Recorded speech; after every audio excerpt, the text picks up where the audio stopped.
This is my book review of The Hard Things About Hard Things, Ben Horowitz. He's a very successful entrepreneur, startup founder, and now runs a VC investment firm looking to, invest back into the founders. So I think this book overall was really helpful in that it had a lot more like practical advice. One thing he mentioned at the very beginning is that a lot of advice out there in books and other forms is like looking more towards the bright side and when everything's going well and assuming that you don't have these faceted 100 problems coming at you at one time. And so he really has a more raw, authentic view towards it. I think that he has a lot of really good points in there. And I think for me, it's something that like if you're going to read this, it's going to be preparing you a lot like in advance. But I think there's some things in this book that you probably won't really like fully register until you go through maybe a similar experience, because it's very easy to tell somebody something. But I think that when you're actually in that situation, you can identify and feel a lot more of the emotions that he describes. So I'm going to go through a couple of my notes that I took from this book, but it was really a great overall because he starts off with his kind of personal experience of being in charge of a company during the dot-com bubble and when it actually bursts, and then having to go and raise more money and like weathering through that storm without going bankrupt, and how everybody's beliefs had changed. Money was not easy to get anymore. And all of a sudden things were really like taking a turn.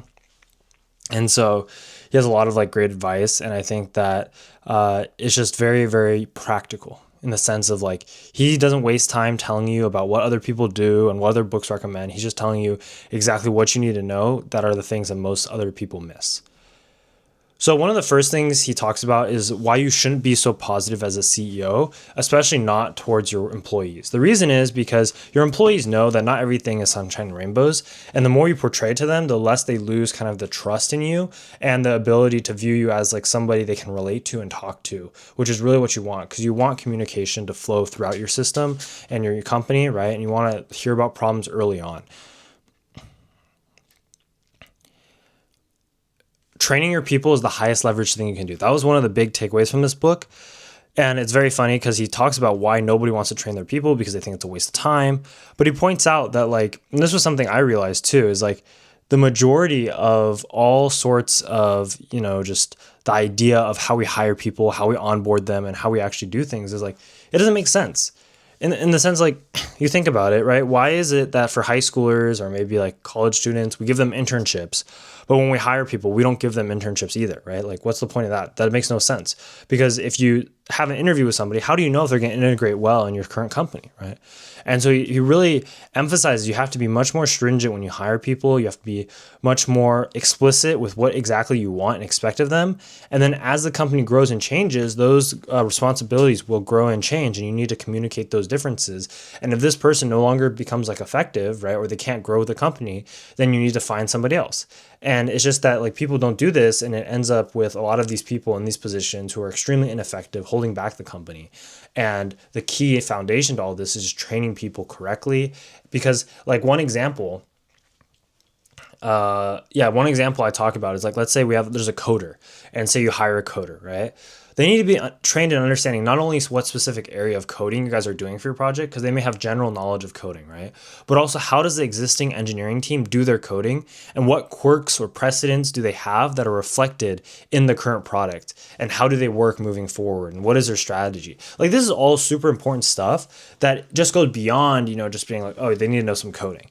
Yeah, of course, that's the baseline, so they can at least have a chance to help. But if you don't tell them all this other stuff and you don't train them in that manner, how can you expect them to just sort of figure it out along the way? That's such a, very hands-off approach, which I think hopefully in the future when we look back, we'll be like, that's such a crazy thing that we would just allow people to somehow figure things out in their own environment without guiding them. Like, yeah, maybe it'll work, but even if it does, it takes much longer time and the productivity is delayed and it's just everything's decreased, right? So it doesn't make much sense. However, if you're much more intentional about the training aspect, this gets much more, efficiently communicated. Like the big thing is like, if you hire somebody and you don't train them well, then you're going to have a gap for a long time of what they actually could do and what they're doing, because of the fact that you're just not helping them realize their full potential and applying that to whatever is necessary in the work setting. Okay, another big note I had, there are different kinds of executives you can hire. Some are maintainers who work at large companies and may seem very impressive, but they're used to solving a certain set of problems uh, that like happen in those kind of companies, right? So if you think about large scale companies, they for the most part have to do much more just like keep the status quo. If problems arise, solve the problems, but there's not as much forward thinking, right? They may seem, yeah, just like the thing is like you have to realize they're not going to be very responsible for aggressive growth that's needed in a startup environment or a new company. And on the other hand, others may not have that maintenance experience at a very high, big company, but that doesn't mean they're not, you know, not reputable. Or it also means that like they may still be something you need. You think you need this, but you don't even need to know if you actually do need that, right? You need to realize what do you actually need as a company at your current stage, right? And they may be better at growing a smaller company aggressively. And so not all skills translate from one environment to the next. That's the most important thing. Just because you chase credentials doesn't mean they're always going to work because your environment is unique. And that's a very hard thing because the public perception is just like, oh, chase credentials, chase the, Stanford graduate, or chase the person who's run IBM for 5 years or 10 years, right? So another big thing too is like when you hire people, right? Don't focus on just hiring them because they don't have a bunch of problems with them. Focus on hiring them for strengths. In fact, sometimes you probably would rather have the one strength that you need present in this person and then have a bunch of other weaknesses, right? Or at least some other weaknesses that don't really matter or that you can fix. Because if you have that one strength, you can have a person that's highly effective. And as long as the weaknesses don't like entirely cancel it out and don't make it impossible to work with, you would actually be in a net positive situation. In reality, what people do is they don't look for a strength, they just look for a lack of weakness. And then you just get someone who's very like bland, very mid-level, doesn't really contribute that much, but doesn't cost a bunch in the sense like they don't, maybe cause some other problems. But in the end, they still don't contribute that much. And the growth of the company just stagnates when you have a bunch of these very mid-level people, right? You need the people who are pushing the front lines, who are the kind of outstanding person to really move the business forward. A really good point is that a lot of times we create long-term debt by discounting future issues. This can be found in coding and what is called technical debt, where adding enough code to fix the issues works for now, but makes any future problems that arise really complicated to solve. The same thing can happen with management. So people are managers, right? CEOs, you're talking about executives, you're talking about even just employer, like mid-level managers, right? So the same thing can happen with management when we make short-term decisions would benefit us now, but will hurt us later. So a lot of times he talks about how you have to set up the incentive structure so that people aren't just rewarded for very short-term thinking. Like a lot of times this happens in every facet of life, right? It's like everybody wants to be rewarded this month, or if the rewards structure is set up like that, they're going to do the things that will reward them this month. But the truth of the matter is like, it's not always going to be like that. In the sense like you're going to need to think longer term.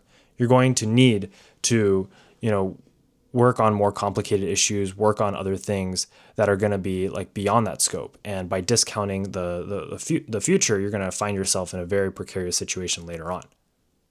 Another thing is that the hard part about running a company that's growing is that the company is constantly changing over time, right?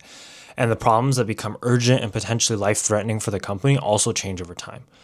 So this kind of creates a situation where once you perfect solving one problem, the company may have progressed to the point where there is a new problem that you may not be prepared to handle.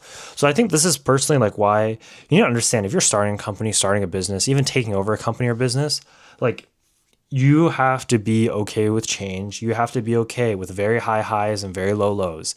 And you have to be okay for holding responsibility for a bunch of stuff that even if, it has nothing to do with you, you will still be responsible.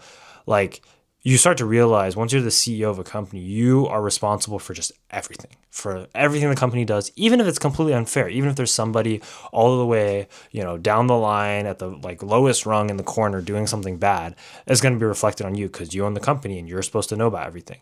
And I think that's a really big wake up call. It's like, yeah, a lot of people are like, oh, I like business. I like to do this. I want to start my own company. Well, it's like, you have to think about how am I going to build a company culture? How am I going to hire people? What standards are we going to do for hiring people? What happens when we fire people? How are we going to decide who do we fire? Am I going to keep my friends around just because I don't want to fire them, even though they're like hurting the company? Am I going to put myself over the company? Am I going to put the company first? Am I going to, kind of just encourage people who like kiss my face kind of thing or kiss ass, right? That kind of thing. Am I going to encourage that, or I'm going to do based off of solely meritocracy, where like people are just only going to be given raises based off what they do and what they don't do? But what about situations where they don't finish something, but it's not due to them, it's due to some external factor that they actually couldn't control? So like there's all these nuances that I think people from the outside and even sometimes from the inside, you just forget about. And the other thing too is like you're in a very unique situation where I don't know how many people can relate to you besides other CEOs. It's like one of those things where like they say the soldiers who go to war can only talk to other people who've gone to war because they have seen certain things that other people haven't seen. And like in the CEO position, you're in a situation where you have a lot of information that nobody else has, and you have a lot of problems that nobody else has, and you have a lot of responsibility that nobody else has. And that creates a very, very unique situation where sometimes it just you can't handle it. And some people can't, and they have to, leave. So that's why it's like, being a CEO is not all sunshine rainbows that I think everybody, from the outside sees it as. They think, oh, you just get a bunch of money. All you do is just walk around, take photos, all this stuff. No, and honestly, like I think if people were very real about it, I don't think people would actually want to be CEOs because you start to understand all the stuff they're going through. And like, it's a lot of pressure. You get your name slandered all the time from like media outlets and things. And you have people who think you're crazy. You have people who think you want to end the world, right? Depending on the level of CEO and how like prominent you are, right? That's the very real responses that you get. So I think it's just important to put everything in a context, to weigh the stuff, correctly with enough positive attributes and enough negative attributes to decide, do I want to actually run my own company? And also recognize it's not going to be perfect the first time around. That's just a fact. Another thing I learned was that just said, focus on establishing performance-based compensation for giving people raises or determining salary. So it doesn't encourage people within your company to just constantly ask for raises because they think whoever asks the most and is closest to the CEO will get what they want. This is a really weird situation because you have to be responsible for like second order consequences. So for example, if somebody asks you for a raise and you're like, oh yeah, this person has been doing pretty good. Yeah, maybe I should give them a raise. Well, even though you're a good intention, what ends up happening is everybody saw the person who asked for a raise, they got a raise. So it's like, well, let's go ask him for a raise. And all of a sudden you start to have all these people ask you for a raise. And then you're like, I can't give everybody raises because that's not realistic. But then all of a sudden they're like, well, why'd you do it to this person? You must be their favorite. And they're like, this is unfair. And they start being all unhappy. So like, it's really difficult to balance this dynamic to do the right thing, but also like not create so much imbalance that everybody just doesn't like you anymore, and that actually inhibits some aspects of their belief in the company and how hard they're willing to work. It's a very, very difficult thing to kind of balance. Another key point was do your best to find team players and executives who thinks in terms of us, not just me and my career. This will radiate down to the individual level and help those under the manager be motivated and successful. You want to have people who are, have a bigger vision than just themselves, and they also work much harder. Another interesting and important to understand the costs and rewards for going against the crowd's decisions and wants as a CEO, even when the crowd is your board and investors. So as the CEO, you're the person who has to make the decision and live with it. And a lot of times the people on the outside will tell you, don't do this, don't do this, don't do this, but they don't actually have, they don't have the responsibility. So you need to weigh their opinions very carefully because sometimes they just agree with what everybody else says. And so it seems like you have a huge consensus of like, I shouldn't sell the company or I should, right? But the truth is it's probably like one person actually believes it and then everybody else just, oh yeah, that's a good idea. You should do that. And then all of a sudden for you, you've thought about this very deeply. And so sometimes like when people give you advice, it's just not even thought about advice. So you shouldn't even be valuing it. He talks about one of his, biggest kind of decisions, to actually like sell the company and like how that was something he stood by. And he said it was one of the best decisions he could ever make, not just because of the money, but because there was a lot of competition coming in and there was a lot of different situations, right? But then he just said like the whole time, like everybody was like against it. And so if we look a little bit at the incentives, we can understand why, right? So if we think about the crowd as his board and his investors, right? By going against the crowd, if you are right, only a few people will remember you being correct after the event, but the company in the end will do well. However, if you're wrong, everybody will remember that you were wrong, and this could lead to your opinion and reputation to become heavily discounted as well as hurting the company. If you look at by going with the crowd, if you're right, everyone remembers it and you succeed. If you're wrong, you get very minimal blame for the decision, but the company suffers. So you see how there's like, oh, wow, I should just agree with everybody because think about it. If everybody's wrong, nobody's going to beat themselves up about it. But if you're wrong, they're all going to point at you. And this is exactly why we see, for example, fraud like happens again and again in companies. Why does this happen? Because they want to like please everyone. They don't want to actually do the right thing in the sense of like, it just becomes so easy. Just, oh, everybody else is doing it. Okay, I'll just do it. And so this is where, as a CEO, you have to be independent minded, and everybody's just going to call you crazy until the thing actually happens. And then everybody's like, oh, you were right. And you have to just, stick with that. You have to have that kind of going against the grain instinct. And that's why it's also very rare for, CEOs nowadays, because a lot of people just want to agree with what everyone else says. Also, a really interesting thing is he had a distinction between peacetime versus wartime CEOs. So when a company is in a peacetime environment, they have a very, very huge competitive advantage, right? And that means that they can pretty much, do whatever they want for the most part. They don't have to be so like absolute with stuff. They can try to foster creativity in their workers. They have a lot more leeway because they're just so far ahead, right? But when now you have a wartime environment, right? This is because other companies are like entering the market. They're fighting with you. They're trying to steal your profits, all this stuff. They're trying to put you out of business. This is a very different CEO that's required. And so he says the same company can go through these different periods of time where you need actually a different CEO. And that's not supposed to be like a kind of, saying, oh, the CEO is bad. Well, it's just the reality of the situation. Also, it's a fact that it's very hard for one person to do both these things, have both these kind of modes and know when to turn them on and off. And he says that one of the biggest compliments he got was that somebody thought he was the best of both. And that was a very difficult thing to do. So we can start to see how these roles, just because you're good at your job, doesn't mean you'll be good at your job in the future. And I think that's a very big takeaway from this book. And it makes us realize that we shouldn't be evaluating people on past performance only and expect that to continue forever, because situations always change in business.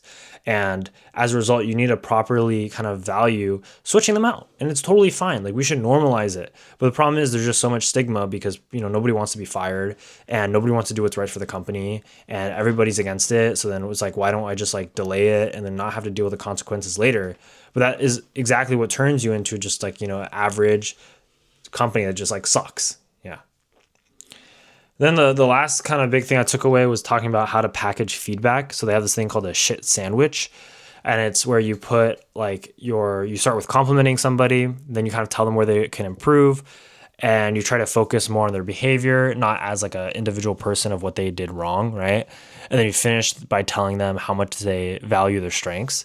And he points out that this has a lot of limitations, to be honest, but it works a lot with really low level junior kind of employees. But a lot of executives know exactly what you're doing. And so it's better just be direct and straightforward with them. Obviously, don't yell at them, all this stuff that's unnecessary, but don't also sugarcoat it. Just be direct, tell them exactly what it is, and also just question and kind of ask them to explain, or, just ask them questions so they can start to think, oh, maybe I should do something a little bit different.